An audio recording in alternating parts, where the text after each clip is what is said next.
വാസ്തവം. യഥാർത്ഥത്തിൽ എന്താണ് ലഹരി? ഏതൊരു വസ്തു ഉപയോഗിക്കുമ്പോഴും അത് വീണ്ടും വീണ്ടും ഉപയോഗിക്കണം എന്ന തോന്നലുണ്ടാക്കുന്ന അനുഭൂതിയെ നമുക്ക് ലഹരി എന്ന് വിളിക്കാം. മനുഷ്യന്റെ സ്വാഭാവിക അവസ്ഥയെ മാറ്റിമറിക്കാൻ കഴിവുള്ള പ്രകൃതിജന്യമോ കൃത്രിമമോ ആയ ഏതൊരു വസ്തുവിനെയും നമുക്ക് ലഹരി വസ്തുക്കൾ എന്നും വിളിക്കാം.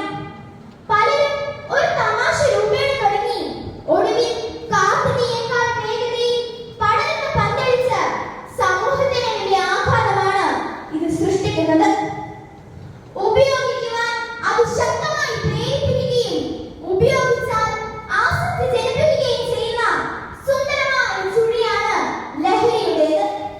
വളരുന്ന തലമുറയെ ചുറ്റി വലിയുന്ന വിനാശത്തിന്റെ നീരാളി കൈകളാണ് ലഹരിയുടേത്. കൗമാരക്കാരായ വിദ്യാർത്ഥിനികളെ ലക്ഷ്യമിടുന്ന മാഫിയ സംഘങ്ങൾ ഇന്ന് ധാരാളം ഉണ്ടെന്നുള്ളത് പച്ച പരമാർത്ഥമാണ്. ഔദ്യോഗിക കണക്കുകളനുസരിച്ച് കേരളത്തിൽ 5 മുതൽ 18 വയസ്സിനിടയിലുള്ളവരിൽ 74% പേരും ലഹരി ഉപയോഗിക്കുന്നവരാണ്. പ്രഭാഷകന്റെ പുസ്തകം 31-25 പറയുന്നു, വീഞ്ഞ് കുടിച്ച് ധീരത പ്രകടിപ്പിക്കാൻ ശ്രമിക്കേണ്ട. വീഞ്ഞ് അനേകരെ നശിപ്പിച്ചിട്ടുണ്ട്. മദ്യക്കുപ്പികളിലും സിഗരറ്റ് പാക്കറ്റുകളുടെ പുറത്തും ലഹരിക്കെതിരെ മുന്നറിയിപ്പ് നൽകിയിട്ടും സാക്ഷരതയിലും സംസ്കാര സമ്പന്നതയിലും ഒന്നാമതെന്ന് അഭിമാനിക്കുന്ന മലയാളികൾ തന്നെയാണ് ലഹരി ഉപയോഗത്തിൽ ഒന്നാമത് എന്നത് നമ്മെ ലജ്ജിപ്പിക്കുന്നതാണ്. കഞ്ചാവ് മുതൽ സ്റ്റാമ്പ് വരെ പല പേരിൽ അറിയപ്പെടുന്ന ലഹരി വസ്തുക്കൾ ടാബ്ലറ്റ്, ഇഞ്ചക്ഷൻ, പൗഡർ എന്നിങ്ങനെ പല രൂപങ്ങളിൽ നമ്മളിലേക്ക് എത്തിയേക്കാം.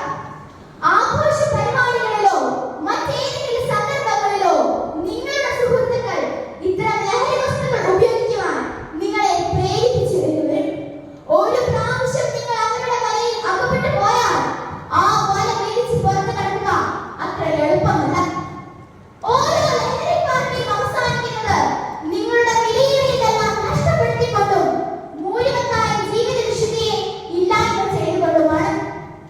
ആണത്തോ പെണ്ണത്തോ തെളിയിക്കാൻ ഒരു പ്രാവശ്യം തയ്യാറാകുമ്പോൾ ഓർക്കുക, ഒരു പ്രാവശ്യം എന്നത് പല പ്രാവശ്യമാവുകയും ഒടുവിൽ തിരിച്ചു തരാനാകാത്ത വിധം കഴുത്തിലേക്ക് വീണ് പോവുകയും ചെയ്യുന്നു.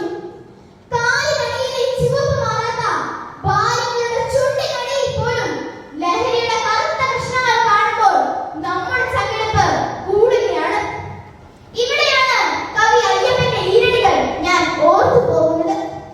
കരൾ പങ്കിടാൻ വയ്യന്റെ പ്രണയമേ പകുതിയും കൊണ്ടുപോയി ലഹരിയുടെ പക്ഷികൾ. കരൾ കാത്തു തിന്നുന്ന ലഹരി ഉണ്ടാക്കിയ നഷ്ടബോധം. നമ്മുടെ രാജ്യത്തിന്റെ ചാലക ശക്തിയാവേണ്ട വിഭവങ്ങൾ പതഞ്ഞു പോകുന്ന ലഹരി വീടുടയുമ്പോൾ നാം എങ്ങനെ കണ്ണടച്ചിരിക്കും? പ്രിയപ്പെട്ട വിദ്യാർത്ഥികളെ, കുടുംബമെന്ന പോസ്റ്റർ ലഹരിയിലേക്ക് മടങ്ങിയെത്താൻ നമുക്കാകണം.